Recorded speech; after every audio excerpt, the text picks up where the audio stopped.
in this problem they given the velocity and the magnetic field, then they ask you to find the path of movement of the charged particle will be. And to find the direction of the path of the particle and find the angle between the velocity and the magnetic field. If the velocity, the angle between the velocity and the magnetic field, if it is either it is 0 or 180, then the path of the particle will be a linear motion. If it is 90 degrees, then it is a circular path. If it is lies between 0 to 90 degrees, then the path it is a helical path, helix. Now find the angle between the magnetic field and the velocity. That is theta will be given as the cos inverse of v dot b by mod b mod v mod b. And get this value, you can get the theta is a 45 degrees. So that since the path theta is the angle between the magnetic field and the velocity is a 45 degrees. So the path it is a helix path.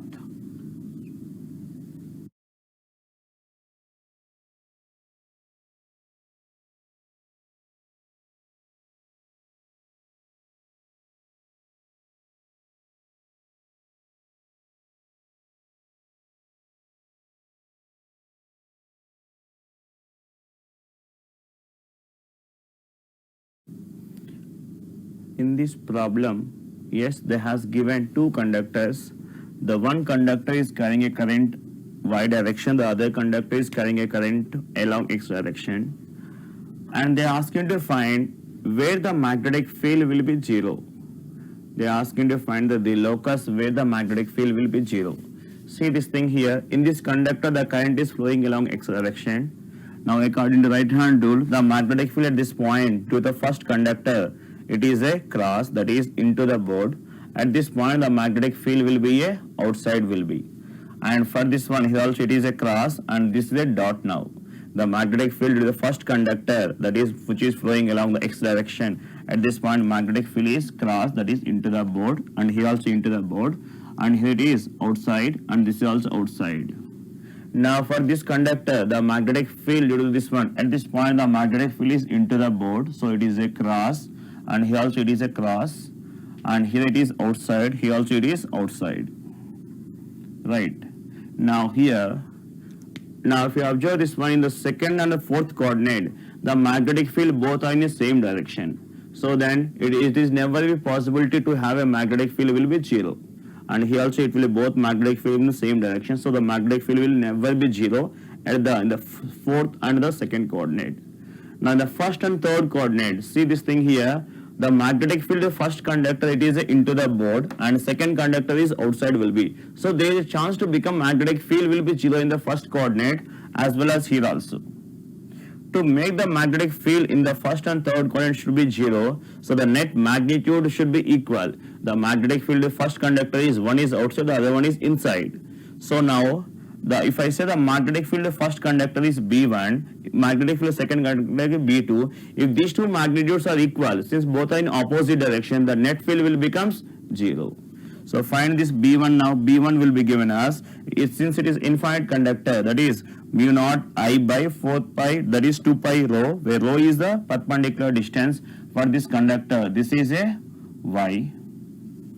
And then B2 will be given as mu naught I2 by 2 pi rho, where rho is the x now. This distance is a x. Now, so I1 by y equal to I2 by x. So from this you can get this thing as y is equal to I1 by I2 into x. So this is in the form of y equal to mx form now. So this is a straight line passing through the origin. In this region, the magnetic field, in this line, the magnetic field will be 0. So the answer will be straight line passing through origin.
In this problem, they given the frequency is given as a 1 megahertz frequency, and the velocity of propagation Vp is given as 300 into 10 power 6 meters per second. And they given the relationship between the velocity and the wavelength. The phase velocity is given as some k into root lambda. Then they ask you to find the Vg, the group velocity they ask you to find here. And as we know, the relation between the phase velocity and group velocity in terms of lambda will be given as Vg is equal to Vp minus lambda into dVp by d lambda. Now here this is Vp minus lambda into dVp by d lambda. The Vp is given as k into root lambda. Now if I differentiate this dVp with respect to lambda, I can get this thing as k by 2 into root lambda, replacing the value of dVp by d lambda as k by 2 into 1 by root lambda. So this value will becomes root lambda will be 1 root lambda will get cancelled. So we can get as like this. And they given Vp as a k into root lambda. From this relation, the root lambda will be given as Vp by k. Vp by k. I can replace the root lambda as Vp by k. Then k will get cancelled. I can take Vp as common. Then it will becomes 1 minus 1 by 2. That is Vg is equal to Vp by 2. Vp is given as 300 into 10 power 6. So Vg will becomes 150 into 10 power 6 meters per second.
Anisotropic dielectric medium characterized by D to E relation is given as like this. They given, and here the medium is they given is an anisotropic medium. The relationship between D and E is given as this relation, and the epsilon, the anisotropic medium epsilon is not a constant. It will be varies with respect to the from point to point.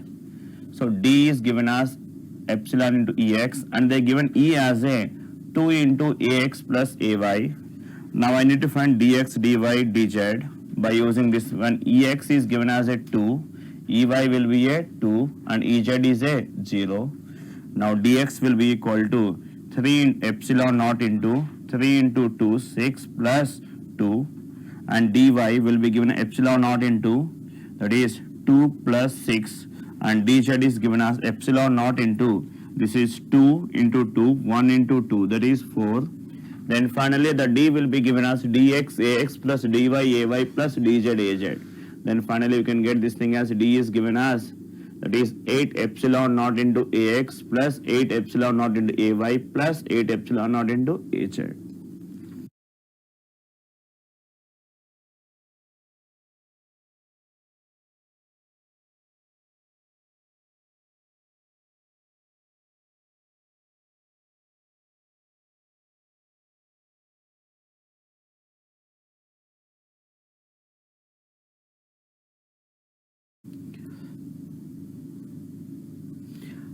They given the electric field and the magnetic fields of a coaxial cable, that is given as 10 by rho ln of b by a cos omega into t minus z into square root of mu epsilon into a rho.